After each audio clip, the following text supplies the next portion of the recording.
Hello दोस्तों, आपका स्वागत है हमारे YouTube चैनल रजईपुरिया वॉरियर्स में। आशा करते हैं कि आप लोग सब अच्छे होंगे।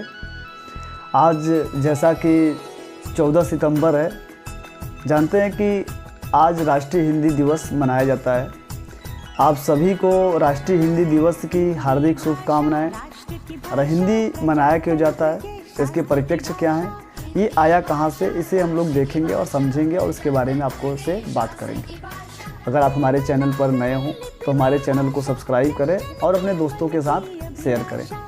चलिए हम लोग जानेंगे कि हिंदी, जानते हैं कि हम लोग विदेशों में, हम लोग 1947 में आज़ाद हुए। आज़ाद होने के बाद हम लोगों का सबसे बड़ी कठिनाई ये थी कि क्षेत्रीय भाषाएं इतनी थी, हम लोग भाषाओं को उल्लेख नहीं कर पा रहे थे किस भाषा के साथ के रूप में हम लोग राजकीय कार्य कर सकें। तो बहुत शिद्दत के बाद, सोचने के बाद क्या हुआ कि हिंदी को राजकीय मतलब आधिकारिक भाषा के रूप में घोषित किया गया, जिसमें से 3 व्यक्तियों ने बहुत ज़्यादा योगदान दिया अपना। पहले जो व्यक्ति के नाम थे वह कालेलकर थे, दूसरे थे हजारी प्रसाद द्विवेदी और तीसरे व्यक्ति थे सेठ गोविंद दास ने। इन तीनों ने मिलकर हिंदी को बहुत ज़्यादा किया। और उसी समय हमारे एक बड़े मूर्धन्य साहित्यकार थे जिनका नाम था राजेंद्र सिंह। उनका जो जन्मदिन था 50वां जन्मदिन था और उन्हीं के 50वें जन्मदिन पर 14 सितंबर को उनका 50वां जन्मदिन था। और उस दिन क्या किया गया, भारतीय संविधान में हिंदी को राजकीय भाषा के रूप में उसे एडॉप्ट किया गया 14 सितंबर 1949 को।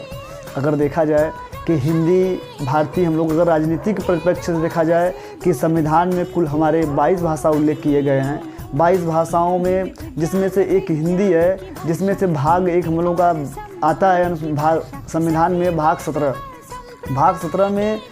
17 में उसमें राजभाषा का उल्लेख किया गया है, जिसमें अनुच्छेद 343 से 351 तक दिया गया है।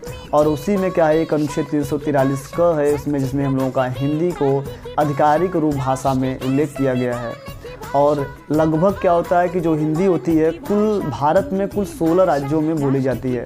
लगभग हिंदी क्या है, कुल भारत में 16 राज्यों में बोली जाती है। और हिंदी को बढ़ावा देने के लिए सरकारें बहुत से ज़्यादा पुरस्कार, हिंदी साहित्य पुरस्कार के रूप में उल्लेखित करती है, जिससे हर व्यक्तियों में एक अपना एक नया ऊर्जा है और ऊर्जा आकर हर व्यक्तियों में अपना एक उसे उल्लेख करे और भारत में हर व्यक्तियों को जोड़ने का प्रयास करे। अगर देखा जाए हिंदी पूरे विश्व में 3रे स्थान पर रखती है। पहले 4थे स्थान पर रखती थी, लेकिन हिंदी ने स्पेनिश को पीछे छोड़कर अपने आप को 3रे स्थान पर रख लिया है। पहले स्थान पर मंदारिन है, दूसरे स्थान पर अंग्रेजी है और तीसरे स्थान पर हमारी हिंदी भाषा है। तो अगर देखा जाए कि राष्ट्रीय हिंदी दिवस 14 सितंबर को मनाते हैं। और क्या होता है कि 10 जनवरी को हिंदी विश्व दिवस के रूप में हम लोग मनाते हैं। हिंदी को मनाने के लिए अपने कल्चर को बचाना, इससे क्या होता है कि आने वाले समय में हिंदी का एक बड़ा अपना उल्लेख और परिप्रेक्ष्य के रूप में उसे देखा जाए। देखेंगे कि हमारे बच्चों में धीरे धीरे क्या है, हिंदी के क्रेज ख़त्म होते जा रहे हैं। बच्चे ने इंग्लिश अडॉप्ट करना शुरू कर दिया, जो पश्चिमी सभ्यता को बहुत ज़्यादा अडॉप्ट करता है। हर व्यक्ति चाहता है कि उसका बच्चा इंग्लिश मैन बन जाए। अगर ऐसी प्रकार से होगा तो हमारे कल्चर को ध्वस्त करने में बहुत समय नहीं लगेगा। और हम लोग जानते हैं कि 1947 में आज़ाद हुए और फिर से गुलाम होना बहुत बड़ी बात नहीं होगा और गुलाम फिर बन सकते हैं हम लोग बहुत आसानी तरीके से। कि अगर हिंदी, जैसे देखेंगे कि व्यक्तियों में जो हिंदी का जो वर्चस्व था वह धीरे धीरे क्या होता है, ख़त्म होता जाता है।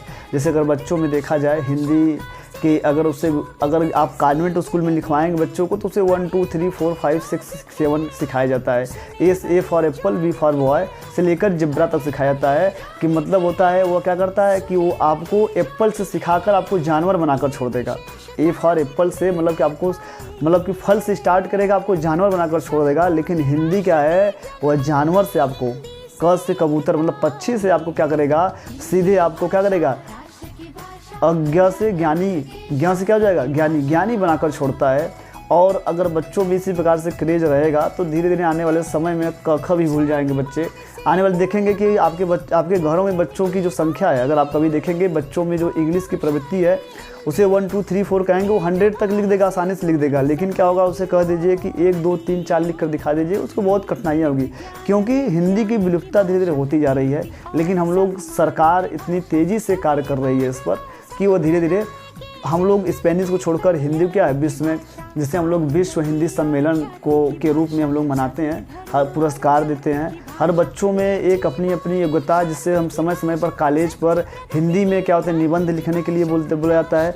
इसीलिए हर बच्चा अपने हिंदी को, इंग्लिश को छोड़ सकता है लेकिन हिंदी को कभी नहीं छोड़ सकता, क्योंकि हमारी वो मातृभाषा है। मातृभाषा जिस दिन ख़त्म हो जाएगी उस दिन हम लोग धीरे धीरे कल्चर खत्म हो जाता है। जैसे कि इतिहास गवाह है कि जिस देश का कल्चर अगर धीरे धीरे खत्म होगा उस देश को गुलाम बनाना बहुत आसान होता है। उस देश को गुलाम बनाना बहुत आसान होता है। यही अंग्रेज़ों ने चाल चल के हमारे ऊपर गुलामी का एक बहुत बड़ा साम्राज्य स्थापित किया और वो गुलाम बनाए भी हमें। ये आज हम लोगों का हिंदी का एक श्रृंखला था। अगर आपको अच्छी लगी हो हमारी श्रृंखला तो आप हमारे चैनल पर नए हो तो सब्सक्राइब करिएगा और अपने दोस्तों के साथ शेयर करिएगा। धन्यवाद।